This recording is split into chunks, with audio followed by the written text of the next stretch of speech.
I'm here at the studios of KALW in San Francisco with Shahid Buttar, a civil rights lawyer and executive director of the Bill of Rights Defense Committee. And we just finished an hour-long program about the National Defense Authorization Act. And Shahid, we were talking about the fact that if George W. Bush had signed the NDAA, it probably would have gotten a lot more attention. Right. Do you agree with that? Absolutely.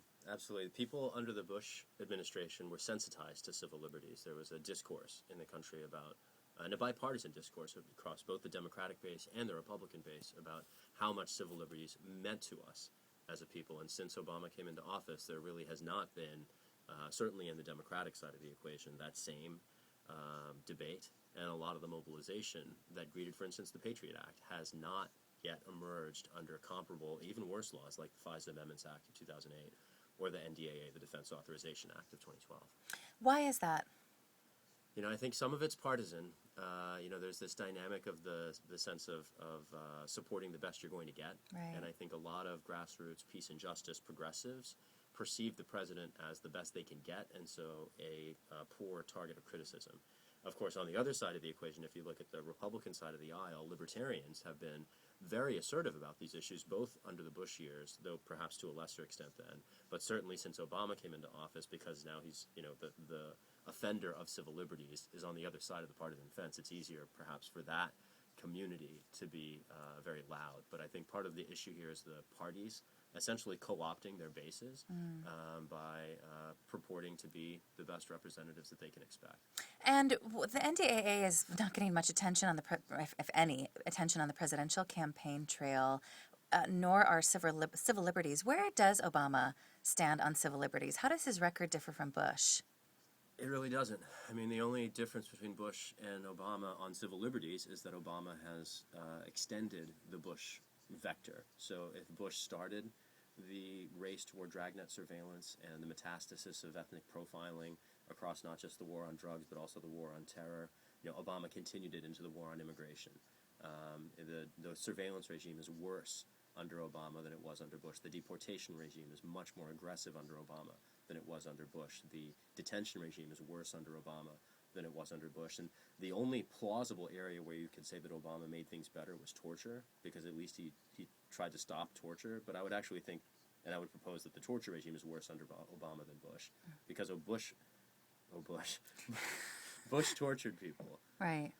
But Obama is the one who said it's okay, and that we're going to look forward, not back, which is what ensures that the door will stay open and the torture will recur. Whereas, a different choice could have at least closed the door on the Bush years and made sure that we returned to a legacy of human rights. What do you mean when you say the torture will recur? So when you say that there will be no consequences for torturing people, which is what the Obama administration has said, by closing down investigations into Justice Department lawyers, by prohibiting investigations from reaching into the senior ranks of the Bush administration, that basically says that if you're going to pursue this policy, there will be no consequences. And remember, in the wake of World War II, the Nuremberg trials in particular, the reason they were significant is they established the precedent that if you violate human rights, you are guilty. Period. It doesn't matter who told you what to do. It didn't matter if there were orders. It didn't matter if there seemed to be an emergency, right? A human rights abuse was a human rights abuse, period. And the Obama administration said, oh, just kidding. If somebody wrote the legal opinion saying it's okay, then you don't have to worry about it. In that decision, in the time of relative peace, we lost the central achievement from World War II, which was the creation of an international human rights regime that would protect rights of individuals even against their respective states, the international community guaranteeing to individuals' rights. We lost that under not the Bush administration, but the Obama administration. Wow. And then on December 31st, Obama signed the National Defense Authorization Act, codifying indefinite military detention without charge or trial into law for the first time in American history. And that provision was struck down on May 16th by a district judge in Manhattan. What really got me during the show is that because it's really hard to know if the NDAA has been applied, and it's really hard to know, for example, at the upcoming Republican and Democratic conventions, if someone gets arrested, if the NDAA will apply. Right. It's very ambiguous. And there are at least two reasons to think that the hammer has yet to fall. One, the president signed a signing statement when signing the NDAA into law, saying that at least under his administration, the domestic military detention provisions would not be used.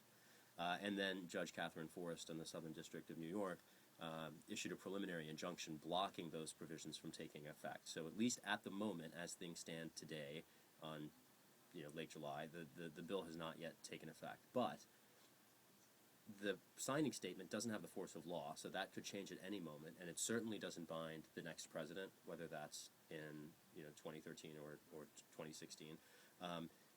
The decision by the court may or may not stay in place as the trial proceeds and then on appeal.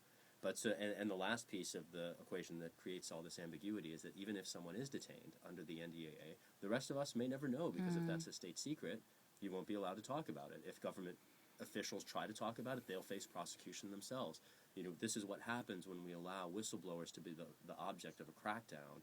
Among the other things I mentioned before, all the ways in which Obama has extended the Bush line, the war on government whistleblowers and the war to protect government secrecy is much worse now under the Obama administration than the Bush administration. And the key statistic here, which I just find jarring every time I hear it, is that more national security whistleblowers have been prosecuted by the Obama administration than over the course of all of American history combined. Wow. Prior. Who's making these decisions? At one point it was Rahm Emanuel, the chief of staff, and he's now the mayor of Chicago, and I'm glad for that, only because he's out of D.C., and quite frankly, he can do a lot less damage in Chicago than he can in Washington. But really, the entire Obama administration is institutionally committed to putting civil liberties under the bus. This goes back to very early on in the administration. In fact, the first day of the Obama tenure, a lot of people who were concerned about civil liberties were really excited then, because he issued a decision, an executive order, ordering the closure of Guantanamo Bay within a year, changing the presumptions on the Freedom of Information Act to make sure that information was more accessible. And really, since then, it's been in the other direction. Long story short, the announcement of the intention to close Guantanamo hung the administration out on a limb, and congressional Democrats sold out the president. The president learned very early on that civil liberties were not a winning issue for him, and soon after that, the White House counsel, Greg Craig, who'd been very responsible for the restoration of liberty agenda that the president ran on, he found himself out of a job. And the centrists who are making political decisions about what's going to play with voters and what's not, they held the reins, and we've basically been running for the right-wing hills ever since. What can citizens do about this? There have a number of local resolutions have passed against the NDAA. That's right. All across the country. Yeah, and I think it's really exciting. A lot of us who do have these concerns, we wonder about what we can actually do about them, right? How do you meaningfully change a debate that's happening thousands of miles away? And the key is by taking action locally with your neighbors. Everywhere from Colorado Springs, Colorado, and Fairfax, California, to on the other side of the country, Tacoma Park, Maryland, Northampton, Massachusetts, the entire states of Virginia on one coast, Arizona on the other, Rhode Island, going from red to blue, and Hawaii. Americans of all different walks of life, all different political persuasions, all different parties share these concerns. And it just so happens that the two parties share a disrespect for that broadly shared grassroots commitment. So if we, the people of the United States, want to remain free, we're going to have to hold our party's feet to the fire, and that's going to entail asserting power and influence where we still have it, and that's in our city councils and our state legislatures. And August is a good time to speak out because Congress goes on recess in a couple of weeks. Huge opportunity in August, because your federal reps, who usually, quite frankly, don't care what you think, in August, they come home, and so they're available. At town hall meetings, you can ask questions. You can schedule meetings with their aides to go visit them in their office and share your concerns. They're reading the press, so if you're writing an op-ed or if the paper's going to cover a march that you did, August is a great time to raise your voice and help shift the federal debate. Shahid Buttar is a civil rights lawyer and executive director of the Bill of Rights Defense Committee, and you can find more information about his work and a link to the show we did today on your call right under this video. Shahid, thanks so much. Thanks to you, Rose.